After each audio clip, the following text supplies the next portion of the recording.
தமிழர்களும் முஸ்லிம்களும் இணைந்து செயல்பட்டால் தான் தலை நிமிரலாம். சுமந்திரன். அனுரவே இறுதி ஜனாதிபதி, அரசாங்கம் வெளியிட்டுள்ள தகவல்.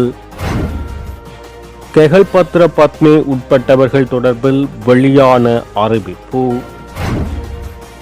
சுகையின விடுமுறை போராட்டத்தில் குதித்துள்ள மின்சார சபை ஊழியர்கள். உள்ளூராட்சி வாரத்தை முன்னிட்டு வலிவடக்கு பிரதேச சபையினால் டெங்கு விழிப்புணர்வு நடைபவனி முன்னெடுப்பு. யாழில் 2000 பேர் வேலைவாய்ப்பை எதிர்பார்த்து வேலைவாய்ப்பு திணைக்களத்தில் பதிவு. யாழ் கொழும்புத்துறை மீன்பிடி இறங்குதுறை கடத்தொழில் அமைச்சின் நிதி ஒதுக்கீட்டில் புனரமைப்பு. ஊழல் குற்றச்சாட்டில் சிக்கிய வெளிநாட்டு வேலைவாய்ப்பு பணியக அதிகாரிகள். தொடர்பான விரிவான செய்திகள். தேசிய மக்கள் சக்தியின் 5 வருட கால திட்டத்தில் அரசியலமைப்பு மாற்றம் உள்ளடக்கப்பட்டுள்ளது. அதில் சர்வாதிகார ஜனாதிபதி முறைமையும் நீக்கப்படும் என பிரதியமைச்சர் சத்ரங்க கூறியுள்ளார். ஊடகங்களுக்கு கருத்து தெரிவிக்கும் போது அவர் இவ்வாறு தெரிவித்தார். மேலும் உரையாற்றிய அவர், எமது தேர்தல் விஞ்ஞாபனத்தில் குறிப்பிட்டுள்ள அனைத்து விடயங்களையும் 5 வருடங்களுக்குள் நிறைவேற்ற உள்ளோம். அதில் அரசியலமைப்பு மாற்றமும் உள்ளடக்கப்பட்டுள்ளது. அரசியலமைப்பு மாற்றத்தில் சர்வாதிகார ஜனாதிபதி முறைமை ஒழிக்கப்பட்டு பாராளுமன்றத்துக்கு பொறுப்பு கூறும் புதிய முறைமை உருவாக்கப்படும். 2029 ஆண்டுக்கு முன் புதிய அரசியலமைப்பு சட்டம் உருவாக்கப்படும். ஜனாதிபதி அனுரவுக்கு பின்னர் ஜனாதிபதி யாரும் இருக்க மாட்டார்கள். நாங்கள் சமர்ப்பித்துள்ள சொத்து விவரங்கள் தொடர்பில் பல கருத்துக்கள் முன்வைக்கப்படுகின்றன. இதற்கு முன்னர் இவ்வாறு நடந்துள்ளதா என நினைத்து பாருங்கள். இதை நேர்மறையாக நோக்குங்கள். ஒரு நாடு என்ற வகையில் சாதகமான விடயமாகும். நாங்கள் அரசியலுக்கு வரும்போது இவ்வளவு சொத்து இருந்தது, விட்டு செல்லும் போது எவ்வாறு என்று மக்கள் தெரிந்து கொள்ளலாம். முன்னர் இருந்த அரசியல்வாதிகள் வரும்போது இருந்த சொத்தின் மதிப்பும் பின்னரும் எவ்வாறு அதிகரித்தது என்பதில் எமக்கிடையில் ஒரு உரையாடல் மட்டுமே இருந்தது. நாங்கள் வெளிப்படைத்தன்மையுடன் செயற்படுகிறோம் என தெரிவித்துள்ளார்.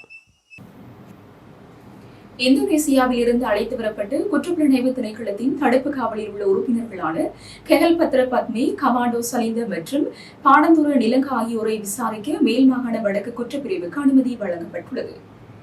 ஏற்கனவே மேல் மாகாண வடக்கு குற்றப்புலனாய்வு பிரிவில் தடுத்து வைக்கப்பட்டுள்ள பெஹோ சமன் மற்றும் தெம்பிலி லஹ்ரு ஆகியோர் விசாரணைக்குட்படுத்தப்பட்டு பல முக்கியமான தகவல்களை அதிகாரிகள் வெளிக்கொண்டு வந்தனர். எனினும் இந்த விசாரணைகளுடன் தொடர்புடைய குற்றப்புலனாய்வு திணைக்களத்தில் உள்ள குறித்த மூவரையும் இதுவரை விசாரிக்க முடியாததால் விசாரணை வேகம் பாதிக்கப்பட்டது. இது தொடர்பில் பொலிஸ் மாதிபருக்கு அறிவிக்கப்பட்டதை தொடர்ந்து மூவரையும் விசாரிக்க தேவையான அனுமதி வழங்கப்பட்டதாக தகவல்கள் வெளியாகியுள்ளன. இலங்கை மின்சார சபையின் ஊழியர்கள் இன்று சுகையின விடுமுறை போராட்டத்தை முன்னெடுத்துள்ளனர். இது வேலைக்கேற்ற ஊதியம் என்ற கோரிக்கையை வலியுறுத்தி அவர்கள் முன்னெடுக்கும் போராட்டத்தின் 2ஆம் கட்டம் என மின்சார சபை தொழில்நுட்ப வல்லுநர்கள் சங்கத்தின் தலைவர் கோசல அபேசிங்க தெரிவித்துள்ளார். அரசாங்கம் தங்களின் கோரிக்கைகளை முழுமையாக நிறைவேற்றாததால் இந்த சுகையின விடுமுறை போராட்டத்தை முன்னெடுத்ததாக தொழிற்சங்கத்தினர் தெரிவித்துள்ளனர். இந்த திடீர் வேலை நிறுத்தம் காரணமாக மின்சார சபையின் அன்றாட செயற்பாடுகள் பாதிக்கப்பட வாய்ப்புள்ளதாக சுட்டிக்காட்டப்பட்டுள்ளது. அத்துடன் புதிய மின் இணைப்புகள் வழங்குதல் உள்ளிட்ட சேவைகளில் தாமதம் ஏற்படலாம் என அவர்கள் தெரிவித்துள்ளனர். இந்த நிலையில் அரசாங்கத்துக்கும் தொழிற்சங்கத்தினருக்கும் இடையே நிலவும் முரண்பாட்டை மீண்டும் வெளிப்படுத்தியுள்ளது. சுங்கத்திலிருந்து 323 கொள்கலன்கள் விடுவிக்கப்பட்ட விவகாரத்தில் உண்மையான விடயத்தை அரசாங்கம் பகிரங்கப்படுத்த வேண்டும் என ஸ்ரீலங்கா பொதுஜன பெரமுனவின் தேசிய அமைப்பாளரும் நாடாளுமன்ற உறுப்பினருமான நாமல் ராஜபக்ச தெரிவித்துள்ளார். அத்துடன் போதைப்பொருள் விவகாரத்தையும் ராஜபக்சக்கள் மீது சுமத்த அரசாங்கம் முயற்சிக்கின்றது என நாமல் மேலும் குற்றம் சாட்டியுள்ளார். அவர் மேலும் தெரிவிக்கையில், எதிர்க்கட்சிகளின் உறுப்பினர்களை இலக்கு வைத்து, குறிப்பாக எமது கட்சியின் உறுப்பினர்களை இலக்கு வைத்து அரசாங்கம் முறையற்ற வகையில் செயற்படுகிறது. அண்மையில் தெற்கு மாகாணத்தில் கண்டுபிடிக்கப்பட்ட போதைப்பொருள் பாரிய சர்ச்சை ஏற்படுத்தியுள்ளது. அரசாங்கமும் இதனை தனது அரசியலுக்கு பயன்படுத்திக் கொள்கிறது. அண்மையில் இந்த கொள்கலன்கள் சுங்கத்திலிருந்து தான் விடுவிக்கப்பட்டுள்ளது. வானத்திலிருந்து ஒன்றும் விழவில்லை. ஆகவே இந்த கொள்கலன்கள் விடுப்பு தொடர்பில் அரசாங்கம் பொறுப்பு கூற வேண்டும். சுங்கத்தில் இருந்து 323 கொள்கலன்கள் விடுவிக்கப்பட்ட விவகாரத்தில் சுங்க திணைக்கள பணிப்பாளர் நாயகம் சொல்வது உண்மையா, போலீஸ் மாதிபர் சொல்வது உண்மையா என்பதை அரசாங்கம் பகிரங்கப்படுத்த வேண்டும். உயிர்த்த ஞாயிறு குண்டு தாக்குதலுக்கும் ராஜபக்சக்களுக்கும் தொடர்புண்டு என்று அரசாங்கம் தேர்தல் மேடையில் குற்றம் சாட்டியது. ஆனால் இதுவரை அந்த குற்றச்சாட்டுகள் நிரூபிக்கப்படவில்லை. தற்போது போதைப்பொருள் விவகாரத்துக்கும் ராஜபக்சக்களுக்கும் தொடர்புண்டு என குறிப்பிடப்படுகிறது. குற்றச்சாட்டுகளை முன்வைப்பதை போன்று அவற்றை ஆதாரபூர்வமாக நிரூபிக்க வேண்டும் என தெரிவித்துள்ளார். யாழ்ப்பாணம் வலிவடக்கு பிரதேச சபையின் ஏற்பாட்டில் உள்ளூராட்சி வாரத்தை முன்னிட்டு இன்றைய தினம் டெங்கு விழிப்புணர்வு நடைபெற்றது. மல்லாகம் விசாலாட்சி வித்தியாலயத்தில் ஆரம்பித்து காங்கேசன்துறை வீதியூடாக துண்டு பிரசுரங்கள் வழங்கி யாழ் காங்கேசன்துறை நடேஸ்வரா கல்லூரி வரை நடைபவனி முன்னெடுக்கப்பட்டது. வலிகாமம் வடக்கு பிரதேச சபையின் தவிசாளர் சோமசுந்தரம் சுகிதன் தலைமையில் நடைபெற்ற இந்த நடைபவனியில் தெல்லிப்பளை சுகாதார வைத்திய அதிகாரி வைத்தியர் பரா நந்தகுமார், பொது சுகாதார பரிசோதகர், வலிகாமம் வடக்கு பிரதேச சபை உறுப்பினர்கள், அதிகாரிகள், பொதுமக்கள் என பலரும் கலந்து கொண்டனர்.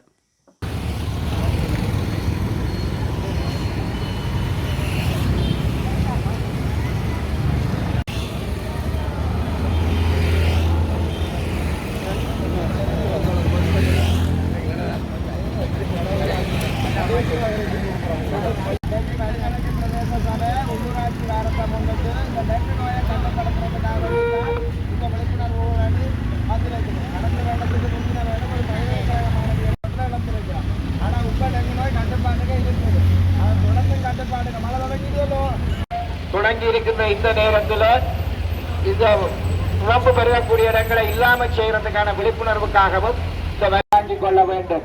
உங்கள் வீடுகளை குறைந்தபட்சம் கிழமையில 3 நாள் நீங்க சுற்றி பார்த்து சுழம்பு பெறக்கூடிய தட்டு தங்குற இடங்கள் கொள்ளவர்கள் வழியில் இருக்குதா என்பதை நீங்க பார்த்து கொள்ள வேண்டும். உங்களோட வீட்டுல ஒரு 4 தடியவாதம் நட்டு அதுல மட்டும்தான் குப்பையை போட வேணும். அதுக்குள்ள சின்னோ போத்திலோ திரட்டியோ இருக்கக்கூடாது. உங்களுடைய அம்மாவிடம் சொல்லி சமையல் அறையில 2 குப்பையை மட்டும் பிளாஸ்டிக்கல் டின்னுகளை மட்டும்தான் நீங்கள் பிரதேச சபையிடம் கொடுக்க வேண்டும். மற்ற உப்புற குப்பை கிராமம் வடக்கு பிரதேச சபை பல செயற்திட்டங்களை இந்த கழிவு முகாமத்தில் செயற்படுத்துகிறார்கள். அதனுடைய ஒரு மிகச்சிறந்த செயற்திட்டமாக இன்றைய தினம் இந்த விழிப்புணர்வு செயற்திட்டத்தை கால பகுதியிலே எங்களுடைய வலிகாமம் வடக்கிலே ஒரு டங்கு எங்களுக்கு ஆரம்பத்திலிருந்தே நிறைய ஆண்டுகளாக பரவி வர நோய்தான். கடந்த கடந்த வருடங்கள்ல எங்களுக்கு 100க்கும் மேற்பட்ட நோயாளர்கள் மெல்லாகம் பகுதியில் இனம் காணப்பட்டது. அதில் 10க்கும் மேற்பட்ட இறப்புகள். இறப்புகள் அனைத்தும் இளவயது இறப்பு. சாதாரணமாக ஒரு 60-80 வயதுக்கு பிறகு ஒரு ஆள் 20-21 வயது ஆள் இறக்கிறதுக்கு நிறைய வித்தியாசம் இருக்கு. இறப்புகள் அவ்வளவும் டெங்கால ஏற்பட்ட இனிவரும் காலங்களில் ஒரு இறப்புகளோ இடம்பெறாமல் இருக்கணும் என்றதுதான் முதல் கட்டம் எங்களுடைய குறிக்கோள். நிகழ்ச்சி திட்டத்தை முன்னெடுப்பது மிகவும் பாராட்டக்கூடிய விடயம். நிகழ்ச்சி திட்டம் இந்த மழைக்கு முதல் இடம்பெற்றமையால் இனிவார மழை காலங்களில் வார டெங்கு நோய் தாக்கல் 7 மாணவரை வலுவாக குறைத்துக் கொள்ளலாம் என்பதனையும் தெரிவித்துக் கொள்கிறோம். அத்துடன் உங்களுடைய வீடு வளாகங்களில் காணப்படுகின்ற நுழம்பு பெருகும் இடங்கள் அநேகமான பார்த்தா டயர்கள், பேடியல், தின்னுகள், கோம்பைகள் இவ்வாறு பொருட்கள் தான் நிறைய காணப்படும். வீட்டுக்கு ஒரு வீடு பார்க்க வாரம் என்றோன்னு வீட்டுக்கு முன்னால அம்மா கஞ்சல விளக்கு மாத்தால கூட்டிக் கொண்டிருக்கிறதுல எந்த ஒரு பிரயோஜனமும் இல்லை. பின்னால் பார்த்தா மீன்களையோ வேற மீன்களையோ போட்டு எரிச்சு கொண்டிருக்கிறான். யாழ்ப்பாணம் மாவட்ட செயலகம் மற்றும் மனிதவள வேலைவாய்ப்பு திணைக்களம் இணைந்து நடாத்தும் விசேட தொழிற்சந்தை எதிர்வரும் 22ஆம் தேதி நடைபெற உள்ளது. அது தொடர்பாக பங்குதாரர்களுடனான முன்னேற்பாடு கலந்துரையாடல் மாவட்ட செயலர் மருதலிங்கம் பிரதீபன் தலைமையில் நேற்றைய தினம் செவ்வாய்க்கிழமை மாவட்ட செயலக மாநாட்டு மண்டபத்தில் இடம்பெற்றது. இந்த கலந்துரையாடலில் கருத்து தெரிவித்த மாவட்ட செயலர், ஏற்கனவே மாவட்ட செயலக மனிதவள வேலைவாய்ப்பு திணைக்களத்தில் 2000 பேர் வரை வேலைவாய்ப்பு எதிர்பார்த்து பதிவு செய்துள்ளனர்.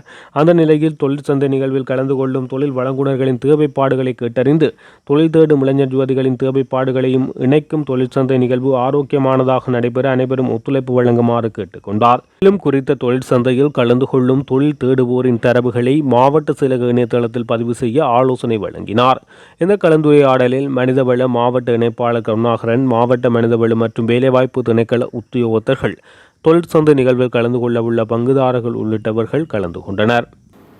யாழ்ப்பாணம் கொழும்புத்துறை மேற்படி இறங்குதுறை நடுத்தர முதலீட்டுடன் மீளமைக்கும் செயற்பாடு நாளைய தினம் கடற்றொழில் அமைச்சர் ராமலிங்கம் சந்திரசேகர் மற்றும் துறைமுகங்கள் சிவில் விமான சேவைகள் அமைச்சர் விமல் ரத்நாயக் ஆகியோரினால் ஆரம்பித்து வைக்கப்பட உள்ளது. கடற்தொழில் மற்றும் நீரியல் வளங்கள் அமைச்சர் சந்திரசேகரனின் நிதி ஒதுக்கீட்டின் கீழ் மீள் புனரமைப்பு பணிகள் இடம்பெறவுள்ளது. நீண்ட காலமாக துறைமுகத்தின் பாதை கடலரிப்பினால் இருபுறமும் சிதைவுற்ற நிலையிலும் முனையம் 3 பக்கமும் மண்ணரிக்கப்பட்டு சிதைவடைந்துள்ள நிலையில் காணப்படுகின்றது. குறித்த துறைமுகத்துக்கான பாதை அகலப்படுத்தலுடன் முனையம் சீர்படுத்தலும் இடம்பெறவுள்ளதாக தெரிவிக்கப்பட்டுள்ளது. இலங்கை வெளிநாட்டு வேலைவாய்ப்பு பணியத்தில் பணியாற்றிய உயர் அதிகாரிகள் குழு விரைவில் ஊழல் குற்றச்சாட்டில் கைது செய்யப்படுவார்கள் என தெரிவிக்கப்பட்டுள்ளது. குறித்த விடயத்தை லஞ்ச ஊழல் ஆணைக்குழு நேற்று கொழும்பு தலைமை நீதவான் நீதிமன்றத்துக்கு அறிவித்துள்ளது. முன்னாள் அமைச்சர் மனுச நாணயக்கார, தொழிலாளர் மற்றும் வெளிநாட்டு வேலைவாய்ப்பு அமைச்சராக இருந்த காலத்தில் பணியாற்றியவர்களே இந்த குற்றச்சாட்டில் சிக்கியுள்ளனர். இந்த நிலையில் மனுச நாணயக்காரவின் தனிப்பட்ட செயலாளராக பணியாற்றிய சான் ஜெகம்பத் குணரத்னவுக்கு எதிராக பொது சொத்து சட்டத்தின் கீழ் குற்றச்சாட்டுகள் சுமத்தப்பட்டுள்ளதாக சுட்டிக்காட்டப்பட்டுள்ளது. வெளிநாட்டு வேலைவாய்ப்பு பணியகத்தின் அதிகாரிகளுடனான வெளியூர் பயிற்சிக்காக தேர்ந்தெடுக்கப்பட்ட ஒரு நிறுவனத்திடமிருந்து 4.3 மில்லியன் ரூபாய் லஞ்சம் பெற்றதாக தெரிவிக்கப்படும் சம்பவம் தொடர்பாக பொது சொத்து சட்டத்தின் கீழ் குற்றச்சாட்டுக்களை எதிர்கொள்வதால் முன்னாள் அமைச்சர் மனுச நாணயக்காரவின் தனிப்பட்ட செயலாளரை விசாரணை செய்ய முடியும் வரை விளக்கமறியலில் வைக்குமாறு லஞ்ச ஒழிப்பு ஆணைய அதிகாரிகள் நீதிமன்றத்தில் கோரிக்கை விடுத்தனர். இந்த கோரிக்கையை சந்தேக நபரின் சார்பாக முன்னிலையான ஜனாதிபதி வழக்கறிஞர் நலிந்திர இந்திரதிஸ்ஸ மற்றும் சட்டத்தரணி பிரதீப் கமகே உள்ளிட்ட சட்டத்தரணிகள் குழு கடுமையாக எதிர்த்தனர். அத்தோடு தனது கட்சிக்காரர் இதற்கு முன்பு இதேபோன்ற சூழ்நிலையில் நீதிமன்றத்தில் முன்னிலைப்படுத்தப்பட்டு பின்பு பிணையில் விடுவிக்கப்பட்டதாக சுட்டிக்காட்டியுள்ளனர். இதன் அடிப்படையில் சந்தேக நபருக்கு எதிரான லஞ்ச ஒழிப்பு ஆணைக்குழுவின் கோரிக்கையை நிராகரிக்குமாறும் மற்றும் நியாயமற்ற செயல்முறைக்கு இடமளிக்காமல் நீதிமன்றத்தை நாடுமாறும் சட்டத்தரணி நலிந்திர இந்திரதிஸ்ஸ கோரிக்கை விடுத்தார். இந்த விடயங்களை பரிசீலித்த தலைமை நீதவான் லஞ்ச ஊழல் ஒழிப்பு ஆணைக்குழுவின் கோரிக்கையை நிராகரித்து சந்தேக நபரை 1 மில்லியன் ரூபாய் பெறுமதியான 2 கூடுதல் பிணைகளில் விடுவிக்க உத்தரவு பிறப்பித்துள்ளார். பிரிட்டன் தலைமையிலான இணை அனுசரணை நாடுகளால் இலங்கை தொடர்பில் சமர்ப்பிக்கப்பட்டுள்ள புதிய பிரேரணை குறித்து நடைபெற்ற உத்தியோகபற்ற கலந்துரையாடலின் போது இலங்கையில் இடம்பெற்ற மீறல்கள் தொடர்பான ஆதாரங்களை திரட்டும் செயற்திட்டத்தை 2 வருடங்களுக்கு பிற்போடுமாறு சீனா மற்றும் பாகிஸ்தான் ஆகிய நாடுகள் விடுத்த கோரிக்கையை பிரிட்டன் நிராகரித்துள்ளது. அது மாத்திரமன்றி அங்கு கருத்துரைத்த இலங்கை பிரதிநிதி நாட்டில் இனப்பிரச்சினை நடைபெறவில்லை எனவும் மாறாக பயங்கரவாத மோதலை நடைபெற்றது எனவும் தெரிவித்துள்ளதுடன் அதனை தீர்ப்பதற்கு சிறப்பு பொறிமுறைகள் எவையும் தேவையில்லை என குறிப்பிட்டுள்ளார். ஐக்கிய நாடுகள் மனித உரிமை பேரவையின் 60வது கூட்டத்தொடர் கடந்த 8ஆம் தேதி ஜெனீவாவில் ஆரம்பமானது. தொடக்க நாள் அமர்வில் உயர்ஸ்தானிகர் வோல்கர் ட்ரக்கினால் இலங்கை குறித்து எழுத்துமூல் அறிக்கை சமர்ப்பிக்கப்பட்டதுடன் அதனைத் தொடர்ந்து அவ்வறிக்கை மீதான விவாதம் இடம்பெற்றது. அதேவேளை இலங்கை தொடர்பில் பேரவையில் ஏற்கனவே கால நீடிப்பு செய்யப்பட்டு நடைமுறையில் இருந்து 57 தீர்மானம் முடிவுக்கு வந்திருக்கும் நிலையில் இம்முறை கூட்டத்தொடரில் இணை அனுசரணை நாடுகளால் இலங்கை தொடர்பில் புதிய பிரேரணை ஒன்று சமர்ப்பிக்கப்படும் என அறிவிக்கப்பட்டது. அதன்படி பிரிட்டன் தலைமையில் கனடா, மாலபி, மொண்டினீக்ரோ மற்றும் வடமசிடோனியா உள்ளிட்ட இணை அனுசரணை நாடுகளால் இலங்கையில் நல்லிணக்கம், பொறுப்பு கூறல் மற்றும் மனித உரிமைகளை மேம்படுத்துதல் என்னும் தலைப்பில் தயாரிக்கப்பட்டுள்ள இலங்கை தொடர்பான புதிய பிரேரணையின் திருத்தங்கள் உள்வாங்கப்படாத 60L1 என்னும் முதலாவது வரைவு வெளியிடப்பட்டுள்ளது. இந்த நிலையில் அப்பிரேரணை தொடர்பான உத்தியோகபூர்வற்ற கலந்துரையாடல் நேற்று முன்தினம் திங்கட்கிழமை இலங்கை நேரப்படி 1 மணிக்கு ஜெனீவாவில் நடைபெற்றது. இந்த கலந்துரையாடலில் பிரிட்டன், வட அயர்லாந்து, கனடா, மாலபி, மொண்டினீக்ரோ மற்றும் வடமெசிடோனியா ஆகிய நாடுகள் ஜெனீவாவுக்கான நிரந்தர பதிவிட பிரதிநிதிகளும், பேரவையில் அங்கம் வகிக்கும் இலங்கைக்கு ஆதரவான மற்றும் எதிரான சில நாடுகளின் பிரதிநிதிகளும், ஜெனீவாவுக்கான இலங்கையின் பிரதிநிதி, பதிவிட பிரதிநிதி உள்ளிட்ட அதிகாரிகளும், அரசு சார்பற்ற அமைப்புகள் மற்றும் புலம்பெயர் தமிழ் அமைப்புகளின் பிரதிநிதிகளும் பங்கேற்றனர். இதன்போது இலங்கை அரசாங்கத்தின் சார்பில் கருத்து வெளியிட்ட பதிவிட அலுவலக பிரதிநிதி இலங்கையில் இனப்பிரச்சினை நடைபெறவில்லை எனவும் மாறாக பயங்கரவாத மோதலை நடைபெற்றது என சுட்டிக்காட்டினார். அத்தோடு இப்பிரச்சினைக்கு தீர்வு காண்பதற்கு சிறப்பு பொறிமுறை ஒன்று அவசியமில்லை எனவும் நாட்டில் தற்போது நடைமுறையில் உள்ள குற்றவியல் நீதி கட்டமைப்பினூடாகவே இதற்கு தீர்வு காண முடியும் என அவர் தெரிவித்தார். அது மாத்திரமன்றி பயங்கரவாத தடைச் சட்டத்தை பதிலீடு செய்தல், நிகழ்நிலை காப்புச் சட்டத்தை திருத்தி அமைத்தல் என்பன உள்ளடங்களாக அரசாங்கத்தினால் முன்னெடுக்கப்பட்டு வரும் நடவடிக்கைகள் தொடர்பிலும் அவர் விளக்கம் அளித்தார். அதேவேளை இலங்கையில் இடம்பெற்ற கடந்த கால மீறல்கள் தொடர்பில் ஆதாரங்களை திரட்டும் வகையில் ஐநா மனித உரிமை உயர்ஸ்தானிகர் அலுவலகத்தினால் முன்னெடுக்கப்பட்டு வரும் இலங்கை தொடர்பான பொறுப்புக்கூறல் திட்டத்தை 2 வருடங்களுக்கு பிற்போடுமாறு சீனா மற்றும் பாகிஸ்தான் ஆகிய நாடுகளின் பிரதிநிதிகள் இதன்போது வேண்டுகோள் விடுத்தனர். இந்த கோரிக்கை இலங்கை அரசாங்கத்தினால் இணை அனுசரணை நாடுகளிடம் ஏற்கனவே முன்வைக்கப்பட்டதாகவும் அதற்கு பதிலாக தாம் புதிய பிரேரணையை நிறைவேற்றுவதற்கு வாக்கெடுப்பை கூறாதிருப்பதாக பேரம் பேசியதாகவும் இருப்பினும் அதனை பிரிட்டன் மறுத்துவிட்டதாகவும் அறிய கிடைத்துள்ளது. அதேபோன்று நேற்று முன்தினம் சீனா, பாகிஸ்தான் ஆகிய நாடுகளால் முன்வைக்கப்பட்ட கோரிக்கையையும் பிரிட்டன் மறுத்துள்ளதாக நம்பத்தகுந்த வட்டாரங்கள் தகவல் தெரிவித்துள்ளன. எதிர்காலத்தில் தமிழ் சமூகமோ முஸ்லிம் சமூகமோ இலங்கையில் தன்மானத்தோடு தலை நிமிர்ந்து வாழ வேண்டுமானால் நாம் இணைந்துதான் செயல்பட வேண்டும். அந்த இணைவு நமது தனித்துவ அடையாளங்களை அழித்து விடுவதாக இல்லாமல் மாறாக அவற்றை உறுதி செய்ய வேண்டும் என தமிழரசு கட்சியின் பொதுச் செயலாளர் சுமந்திரன் தெரிவித்தார். முஸ்லிம் காங்கிரசினுடைய பெருந்தலைவர் கௌரவ எம்.எச்.எம். அஷ்ரப் அவர்களுடைய 20வது உயரிய அஞ்சலியாகவும் இருக்கும் என்று கருதுகிறேன். 5 வருடங்களுக்கு முன்னர் சம்மாந்துறையிலே நான் அந்த நினைவு பேருரை ஆற்றிய போது அதே மேடையிலே பேராசிரியர் ரமீஸ் அப்துல்லாவும் பேசினார். இன்றைக்கும் இதே மேடையிலே அவர் பேசியிருக்கிறார். அதே பொருளை அவரும் தன்னுடைய பேச்சிலே சுட்டிக்காட்டி இருக்கிறார். ஆகையினாலே இன்றைய கலையாத கனவொன்று நான் கண்டேன். தமிழ் மொழியின் கொடியின் கீழ் நிழல் பெற்றார் உத்தமர்கள். தமிழ் மொழியின் கொடியின் கீழ் இனம் பலவும் ஒன்றுபட்டு தமிழ் மொழியோ தமிழர்க்கே தரங்கட்டோர் கொக்கரித்தார். தரங்கட்டோர் பாம்பானார் தமிழ் மொழியை அழிப்பதற்கு. பாம்புகளோ தமிழ் மொழியை. அது விசேடமாக தமிழ் சமூகம் கவனத்திலே எடுக்க வேண்டிய ஒரு விடயம் என்று நான் நினைக்கிறேன். எதிர்காலத்திலே தமிழ் சமூகமோ முஸ்லிம் சமூகமோ இலங்கையிலே தன்மானத்தோடு தலை நிமிர்ந்து வாழ வேண்டுமானால் சில பிரதிகள் 50 பிரதிகள் இருக்கின்றன. யாராவது எடுத்துச் செல்ல விரும்புகிறவர்கள் அதை எடுத்துச் செல்லலாம். இத்துடன் ஜெஃப்னக்லரியின் மதிய நேர பிரதான செய்திகள் நிறைவடைகின்றன. மேலதிக செய்திகளை அறிந்து கொள்ள www.jeffnaglery.lk என்ற இணையதளத்தினூடாக இணைந்து கொள்ளுங்கள்.